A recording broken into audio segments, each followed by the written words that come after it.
નમસ્કાર વિદ્યાર્થી મિત્રો, આજે આપણે એક સરસ મજાનો ટોપિક લઈને આવીએ છીએ જેનું નામ છે ચેન્જ ધ નંબર.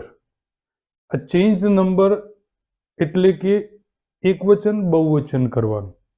હવે એકવચન બહુવચન કરતી વખતે આપણે કઈ બાબતોને ધ્યાનમાં રાખવી? એટલે પહેલો જ મુદ્દો છે શું ધ્યાનમાં રાખવું, એટલે કે વાક્યની અંદર આપણે કયા શબ્દમાં ફેરફાર કરવા. તો એમાં પહેલું કે વાક્યની અંદર નામ આપેલું હોય, નામની અંદર એક તો કોમન નાઉન આપેલું હોય અને જૂથવાચક નામ આપેલું હોય, તો આ બે નામ જે આપેલા હોય એમાં જ ફેરફાર થાય એકવચન બહુવચન. મતલબ કે કાઉન્ટેબલ હોય એનું એકવચન બહુવચન થાય. હવે બીજું કે સર્વનામનું એકવચન બહુવચન કરવું, એટલે વાક્યમાં જે સર્વનામો આપેલા છે એ સર્વનામ કયા શબ્દ માટે છે, તો એ શબ્દમાં તમે જો ફેરફાર કરતા હોય તો સર્વનામમાં પણ એકવચન બહુવચન કરવું પડે. પછી ત્રીજું સ્ટેપ છે ક્રિયાપદનો ઉપયોગ કર્તા પ્રમાણે કરવો. એટલે ક્રિયાપદમાં ફેરફાર થાય પણ કર્તા પ્રમાણે, જરૂર જણાય ત્યાં ન પણ થાય. તો તમારે આ ત્રણ મુદ્દાઓ આપણે ધ્યાનમાં રાખીશું જ્યારે એકવચન બહુવચન કરીશું ત્યારે. નામનું એકવચન બહુવચન, સર્વનામનું એકવચન બહુવચન, ક્રિયાપદનો ઉપયોગ કર્તા પ્રમાણે. હવે નામનું બહુવચન નીચે પ્રમાણે થાય. એટલે જ્યારે પણ કોઈ નામનું તમે બહુવચન કરતા હોય ત્યારે આપણે એક બાબત ધ્યાન રાખીશું કે બહુવચન કરતી વખતે બે નિયમો લાગુ પડે.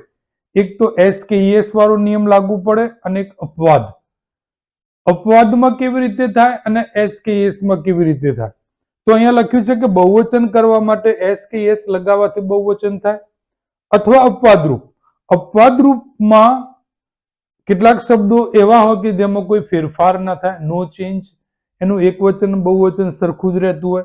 કેટલાક શબ્દો એવા હોય કે શબ્દમાં તમારે ફેરફાર કરવો પડે અને પ્રત્યય ના લાગે પણ શબ્દમાં ફેરફાર કરવો પડે. તો એ બહુવચન કરવા માટેના જે નિયમો છે આપણે જોઈશું. એમાં પહેલો નિયમ છે કે એસ કે ઈએસ લગાવવાથી બહુવચન થાય. તો કોને એસ લગાવો, કોને ઈએસ લગાવો? નંબર 1, નામના અંતે CH, SS, SS, S, O કે X હોય તો ES પ્રત્યય લગાવવાથી બહુવચન થાય. ઉદાહરણ આપ્યા છે bench, benches, dish, dishes, glass, glasses, gas, gases, mango, mangoes, box, boxes. એટલે શબ્દના અંતે તમને જો આ લેટર્સ જોવા મળે તો તમારે ES પ્રત્યય લગાવવાનો. બીજો નિયમ છે કે નામના અંતે વાય હોય, વાય આપેલો હોય પણ એની પૂર્વે તમને વ્યંજન જોવા મળે તો વાયનો આઈ કરી ઈએસ પ્રત્યય લાગે છે. જેમ કે સ્ટોરી, તો સ્ટોરીઝ. આ વાય છે, આર વ્યંજન છે. કોપીમાં વાય છે એટલે પી વ્યંજન છે એટલે કોપીઝ થયું. ત્રીજો નિયમ, નામના અંતે એફ કે એફઈ હોય તો દૂર કરી એ જગ્યાએ વીઈએસ મૂકવાથી બહુવચન થાય છે. ઉદાહરણ આપ્યું છે લીફ. આ જે એફ છે તો અહીંયા વીઈએસ લગાવ્યું, અહીંયા એફઈ છે તો અહીંયા વીઈએસ લગાવ્યું, અહીંયા એફ છે તો અહીંયા વીએસ લગાવ્યું, અહીંયા એફઈ છે તો અહીંયા આપણે વીએસ લગાવ્યું. એટલે શબ્દના એટલે કે નામના અંતે એફ કે એફઈ હોય તો એને દૂર કરી તમારે વીઈએસ પ્રત્યે મૂકવાથી એ બહુવચન થાય છે. ચોથો નિયમ એ છે કે હવે ઈએસ જેને નથી લાગતા એવા પ્રત્યયને આપણે, એવા શબ્દને એસ પ્રત્યે લગાવવાથી આપણે બહુવચન થાય છે. જેમ કે game, games, pen, pens, chair, chairs, book, books. એટલે અહીંયા કોને એસ લગાવો? અહીંયા બીજું આપ્યું છે કે અપવાદરૂપ બહુવચન નીચે પ્રમાણે થાય તો નહીં ચેન્જ. ડિયર શબ્દ આપેલું હોય તો એનું એકવચન બહુવચન સેમ ટુ સેમ રહે. ફિશનું પણ એવી રીતે જ રહેશે અને શીપનું પણ એમના એમ જ રહે. એકવચન અને બહુવચન સરખું જ છે. પછી શબ્દમાં ફેરફાર કરવાથી બહુવચન થતું હોય ટૂથ તો ટીથ, ફૂટ તો ફીટ, ઓક્સ તો ઓક્સન, મેન, મેન, ચાઇલ્ડ, ચિલ્ડ્રન. એટલે અહીંયા શબ્દની અંદર ફેરફાર થાય છે એવાનું બહુવચન. એટલે પહેલો જે નિયમ છે કે નામનું બહુવચન કેવી રીતે કરવું, એ નામનું બહુવચન આ પ્રમાણે કરવાનું કે એમાંથી કયો નિયમ લાગુ પડે છે બહુવચન કરવા માટે? પ્રત્યય લગાવવાનો છે, એના એ જ રહે છે કે શબ્દની અંદર ફેરફાર થાય છે? તો તમારે ધ્યાન રાખવું કે વાક્યની અંદર જે કાઉન્ટેબલ નાઉન હોય કે જેની ગણતરી કરી શકાય એવા જ શબ્દોનું આપણે બહુવચન કરી શકીએ અને એકવચન કરી શકીએ.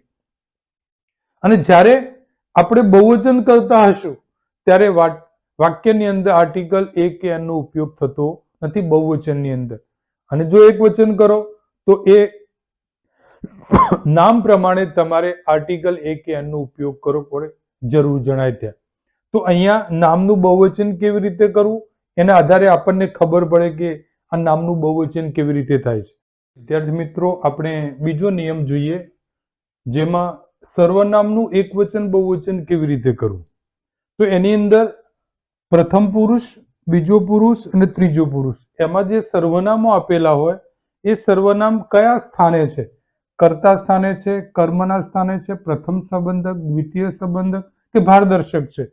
એ ધારો કે અહીંયા આ જે શબ્દો આપેલા છે એ શબ્દોની અંદર ધારો કે આ હીઝ છે. હવે હીઝ આપણને અહીંયા જોવા મળે, આ રહ્યું હીઝ. તો હીઝનું બહુવચન કરવું છે તો આપણે ધેર કરવું પડે. એટલે સર્વનામમાં કઈ સ્થાન કે હીઝ એટલે અહીંયા છે, આ નથી, આ દ્વિતીય સંબંધક છે. એવું ખબર ક્યારે પડે કે એના પછી જ્યારે નામ આપેલું હોય ત્યારે આપણને ખબર પડે કે ભાઈ એ સંબંધક વિભક્તિ જે ઉપયોગ થયો છે એ વિશેષણ તરીકે થયો છે. એટલે આ જે છે પ્રથમ સંબંધક વિશેષણ છે અને આ સંબંધક વિભક્તિ છે માત્ર. તો આઈનું બહુવચન વી, મીનું અસ, માયનું અવર, માઇનનું અવર્સ, માય સેલ્ફનું અવર સેલ્ફ થાય. ઘણા વિદ્યાર્થીઓ આમ ક્રોસમાં જતા રહે છે કે ભાઈ આઈનું અસ કરે, માય આપેલું હોય તો વી કરે, પણ એનું જે સ્થાન છે એ સ્થાન જાળવી રાખો. બીજા પુરુષમાં તો બહુ ફેરફાર થતો નહીં, માત્ર ભારદર્શકની અંદર યોર સેલ્ફ હોય તો યોર સેલ્ફ થાય છે. ત્રીજો પુરુષ પરીક્ષામાં ખાસ પૂછાય, હી, શી, ઈટ હોય તો એનું બહુવચન ધે, હિમ, હર, ઈટ હોય તો ધેમ, હીઝ, હર, ઇટ્સ હોય તો ધેર, હીઝ, હર્સ અને ઇટ્સ હોય તો ધેર્સ, હિમસેલ્ફ, હરસેલ્ફ ને ઇટસેલ્ફ હોય તો ધેમસેલ્ફ. બીજા જે સર્વનામો છે એમાં ધીસ હોય તો ધીઝ થાય અને ધેટ હોય તો ધોઝ થાય.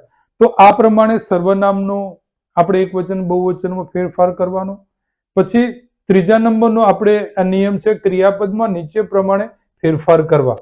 તો એકવચનની અંદર ક્રિયાપદ ધારો કે એમિજાર આપેલું છે ત્યારે બહુવચન કરતા હોય ત્યારે આર કરવું પડે. એકવચનની અંદર વોચ છે તો બહુવચનની અંદર વોર થાય. એકવચનની અંદર હેઝ છે એટલે હેઝ ત્રીજો પુરુષ એકવચનમાં જ આવે છે, એટલે અન્ય કોઈ પણ કરતા હોય ત્યારે હેવ મૂકવું. એનો મતલબ કે આઈ સાથે હેવ પણ આવે છે. અહીંયા એસ કે એસ વાળું ક્રિયાપદ હોય એટલે મૂળ ક્રિયાપદ આવે. ભૂતકાળ હોય તો ભૂતકાળ જ રહે, મોડેલ ઓક્ઝિલરી હોય તો મોડેલ ઓક્ઝિલરી જ રહે, એમાં કોઈ ફેરફાર થતો નથી. એટલે અહીંયા નોંધ આપેલી છે કે કર્તા પ્રમાણે ક્રિયાપદનો ઉપયોગ કરવો, એટલે કર્તા કેવો છે એ પ્રમાણે ક્રિયાપદ આવે. બહુવચનમાં એ કે એન નો ઉપયોગ થતો નથી. એટલે જ્યારે તમે બહુવચન કરતા હોય તમે જુઓ કે આ એક વચન છે એટલે આનું બહુવચન કરીશું એટલે આર્ટિકલ એ કે એન આવે નહીં. પછી બીજું, જ્યારે એકવચનમાં રૂપાંતર કરતા હોય તો નિયમ પ્રમાણે જે નાઉન આપેલું હોય એની પૂર્વે તમારે નિયમ પ્રમાણે એ કે એનો ઉપયોગ કરવો. અહીંયા એક એક્ઝામ્પલ આપેલું છે અને એક્ઝામ્પલ માર્ચ 2023માં પૂછાયું છે 10મા ધોરણની અંદર. હાલાકી 9મા ધોરણમાં પણ પૂછાય છે, 10મામાં પણ પૂછાય છે, 11મામાં અને 12મામાં પણ પૂછાય છે. તો નિયમો બધા જ સરખા છે. તો ધ્યાન રાખશો દરેક વિદ્યાર્થી મિત્રો કે ભાઈ અહીંયા ધેટ બોય એટલે જ્યારે બહુવચન કરતા હોઈએ ત્યારે યાદ રાખવાનું કે નામ કયું છે, સર્વનામ કયું છે અને ક્રિયાપદ કયું છે. આપણે જો આ સર્વનામ છે, આ નામ છે, આ ક્રિયાપદ છે, આ નામ છે, આ સર્વનામ છે, આ નામ છે, આ ક્રિયાપદ છે, આ નામ છે, આ ધેટ સર્વનામ છે, વુમન નામ છે, ઈજ ક્રિયાપદ છે, ધ કાઉ નામ છે, પછી ધીસ સર્વનામ છે, મેન નામ છે, ઈજ ક્રિયાપદ છે, હી સર્વનામ છે અને ટ્રેક્ટર નામ છે. એટલે એનો મતલબ આપણે વાક્યમાં શબ્દોને અંડરલાઈન કરી જેથી કરીને ખબર પડે કે આ શબ્દોની અંદર આપણે ફેરફાર કરવાનો છે, જેથી કરીને જ્યારે પણ જવાબ લખતા હોઈએ ત્યારે આપણા જવાબમાં ભૂલ ના પડે એ ધ્યાન રાખો.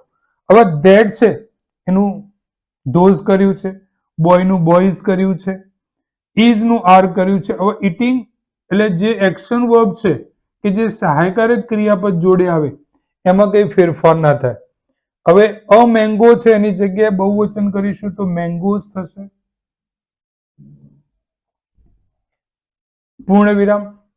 પછી ધીસ છે એનું ધીઝ થશે. તો અહીંયા આપણે ધીઝ કર્યું અને અહીંયા ગર્લ